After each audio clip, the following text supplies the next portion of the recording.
How far would you go to stop a prophecy that foretold your own downfall? In Greek mythology, nothing is more terrifying for a ruler than the whisper of a prophecy. The cosmos itself was built on a cycle of suns rising up against fathers. Uranus was mutilated by his son Cronus. Cronus was overthrown and chained by his son Zeus. After defeating the Titans and establishing order, Zeus understood this pattern well. He knew that fate was relentless and that prophecies, however vague, had toppled powers greater than his. When whispers reached him that a child of his would one day depose him, Zeus felt a fear that even the king of the gods could not shrug off. This story begins with that fear and the extraordinary steps Zeus took to break the cycle of sons overthrowing fathers. Metis was an Oceanid Titaness, one of the eldest daughters of Oceanus and Tethys. Her name means counsel or cunning, and she embodied a type of intelligence that combines wisdom with craft. When Zeus led the rebellion against the Titans, Metis became his trusted advisor. Ancient authors recount that she concocted a potion which forced Cronus to vomit up the children he had swallowed, freeing Zeus's siblings. Through strategy and foresight, she helped Zeus seize the throne, and for a time the young god relied on her guidance. As peace settled on Olympus, Zeus's admiration turned to desire. He took Metis as his first wife, and myths describe her as the wisest of gods and mortals. In Hesiod's Theogony, she knew more than all the gods or mortal people. Other storytellers add that Metis could change her shape at will, trying to avoid Zeus's advances by transforming into water, fire, and even animal forms.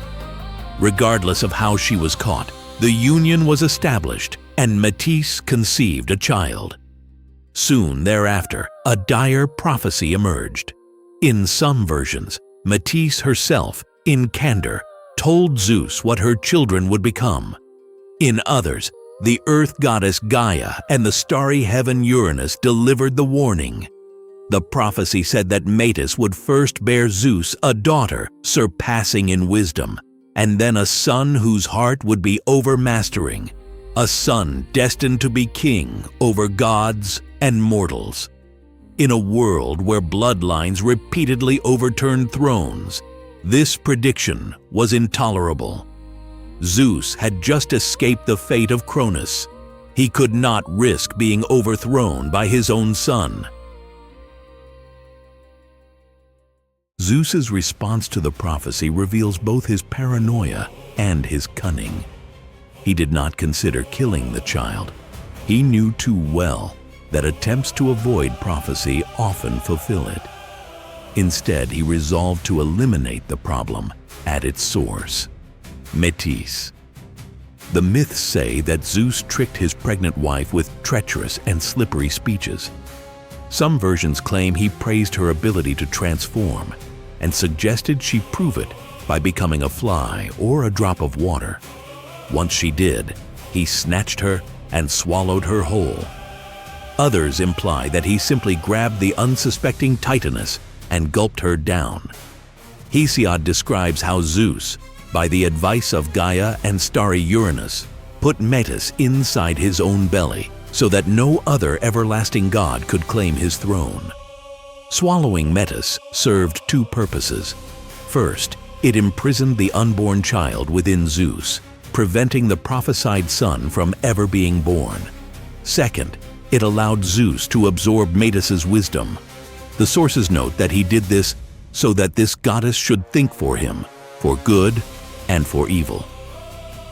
By consuming the very embodiment of counsel, Zeus sought to make her wisdom his own while denying it to anyone else.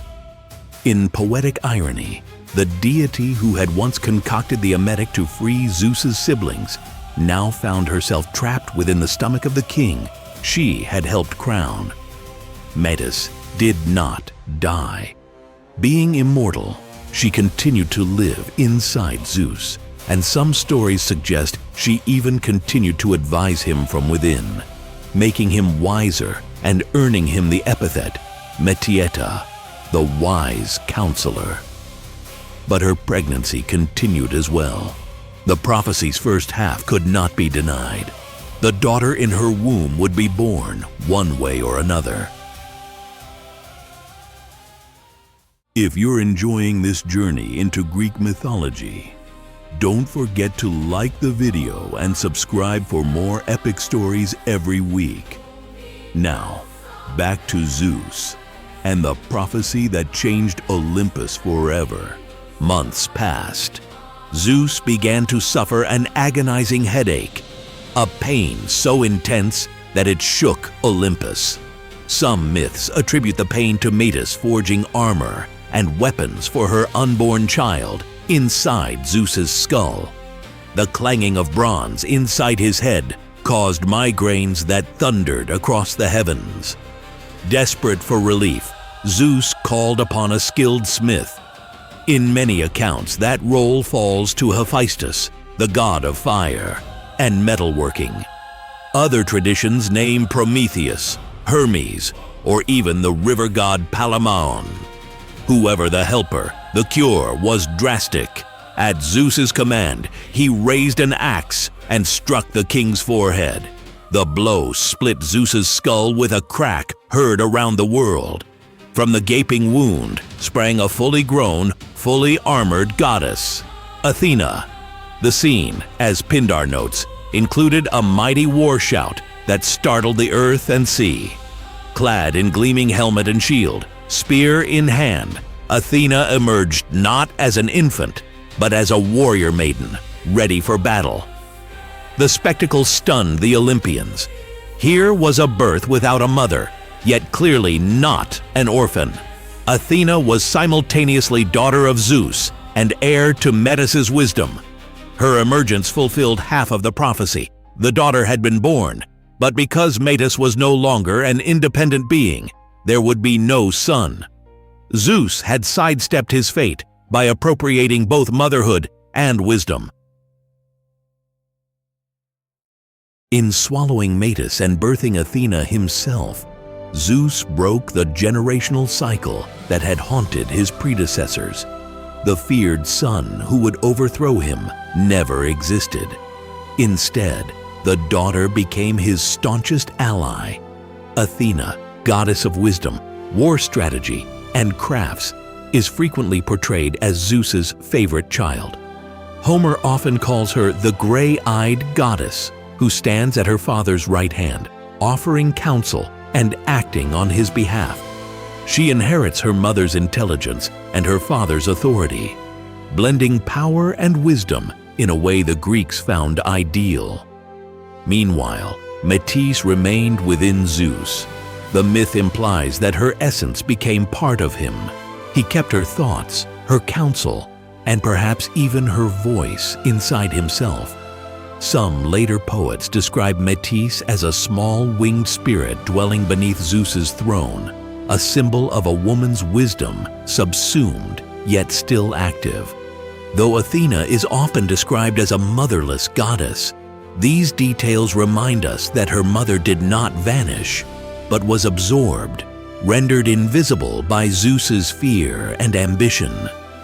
This story illustrates how the ancients grappled with themes of fate, power, and the relationship between male authority and female wisdom. Zeus's actions are both ruthless and desperate. He resorts to swallowing his pregnant wife to escape a prophecy. Yet his plan hinges on appropriating the very quality he fears: the creative, intelligent force embodied by Metis. Athena's birth from her father's head becomes a potent symbol. Wisdom emerging from the mind of power, fully formed and ready to act. Zeus could not prevent the birth of his daughter. He could only alter the circumstances. In doing so, he created one of the most dramatic birth stories in mythology: the thunderous headache, the splitting of the divine skull, and the sudden appearance of a fully armed goddess remain vivid in art and literature. Ancient vase painters delighted in depicting the moment Athena steps out of Zeus's head, and poets used it as shorthand for the sudden arrival of wisdom. In the end, Zeus did achieve what his father and grandfather could not. He kept his throne. But he did so by an extraordinary act of consumption, swallowing the goddess who helped him rise to power, and then giving birth himself. The tale of Zeus, Metis, and Athena reminds us that even immortals fear the future, that prophecy drives gods to extremes, and that the union of wisdom and power is often forged in the most unexpected ways.